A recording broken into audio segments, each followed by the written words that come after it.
baluk bumi. Main bunyi-bunyi suara yang harus sama. Terus ini main disamain warnanya, nulis, gambar, tuang-tuang kacang. Terus juga nuang-nuangin air yang di tempat suntik. Senang main yang suntik-suntikan biar bisa terus ini muncrat.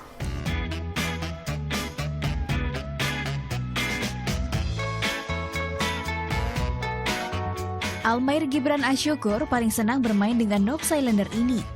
Ada juga jenis permainan sensoris lainnya, mulai dari yang bertema matematika, bahasa, geografi, hingga pengetahuan budaya. Seluruhnya merupakan bentuk metode pembelajaran Montessori. Dengan ukuran dan standar khusus, setiap jenis permainan efektif mengasah kemampuan tertentu, seperti sensoris, motorik, dan konsentrasi anak.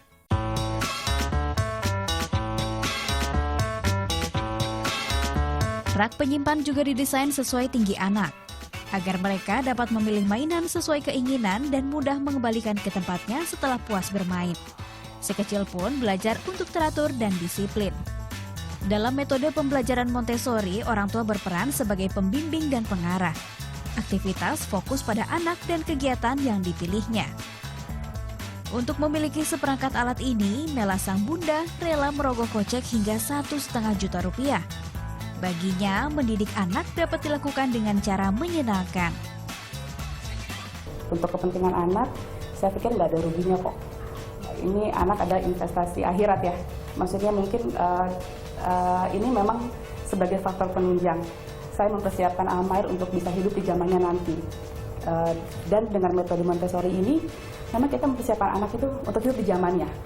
Bukan di zaman sekarang yang dia masa kecil ini ya, tapi ke depan. Dia menjadi long life learner.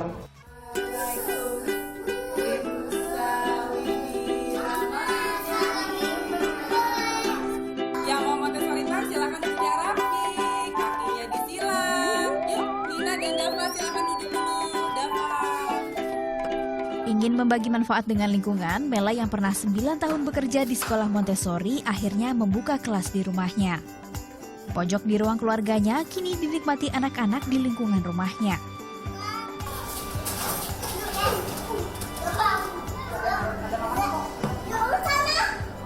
Dengan cara ini, Almair sang putra tak hanya memperoleh manfaat kognitif, tapi juga jiwa sosialnya.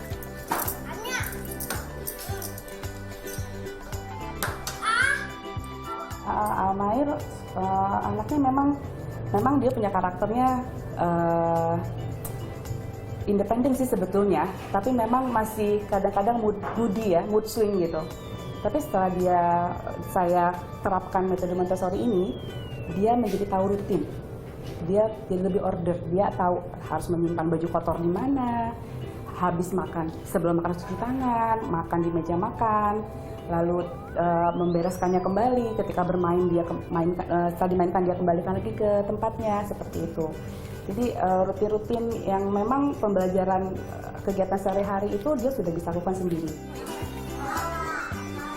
Mela juga mengajarkan anak-anak beragam permainan keterampilan, mulai dari mengayak tepung, menuang biji-bijian, dan membersihkan patung kayu mini.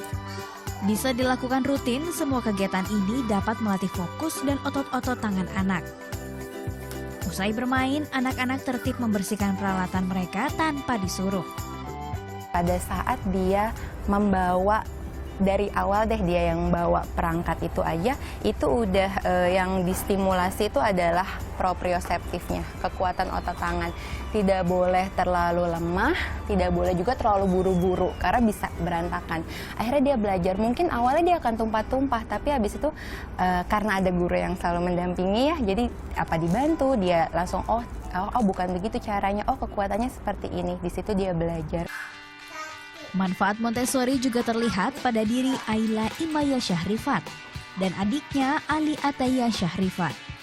Kedua orang tua telah mengenalkan metode ini sebelum anaknya masuk taman kanak-kanak. Tapi sebenarnya kadang-kadang Montessori ini yang dilatih bukan anaknya doang juga sih, tapi ibunya juga. Maksudnya melatih kita percaya pada anak bahwa mereka bisa. Itu sih yang aku juga kenapa juga suka, karena akunya juga jadi ikut terlatih. Bagi Irma, menerapkan Montessori tak harus mahal. Mainan dan perlengkapannya bisa didapatkan di pasar. Sederhana namun tetap berkualitas. Sedangkan untuk sensorial, matematika, dan bahasa, Irma mengandalkan kreativitasnya sendiri, menggunakan mainan konvensional dan bahan-bahan prakarya.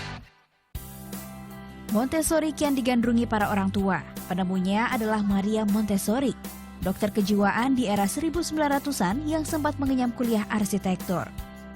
Maria melihat anak-anak berkebutuhan khusus yang diterapinya berhasil berkembang optimal lewat perangkat edukasi khas dan menarik. Metode ini akhirnya diterapkan pula pada anak-anak normal. Melalui Montessori, panca indera anak akan semakin terasah. Secara tak langsung juga melatih anak berpikir logis, membuat keputusan dan memahami konsekuensi dari tindakannya. Sementara kebebasan bereksplorasi akan memaksimalkan kreativitas anak saat menghadapi masalah. Sedangkan perabotan seukuran anak berfungsi menumbuhkan tanggung jawab si kecil. Targetnya adalah pribadi yang mandiri dan disiplin. Bila diterapkan secara konsisten, anak dapat tumbuh menjadi sosok yang selalu mempertimbangkan segala keputusannya.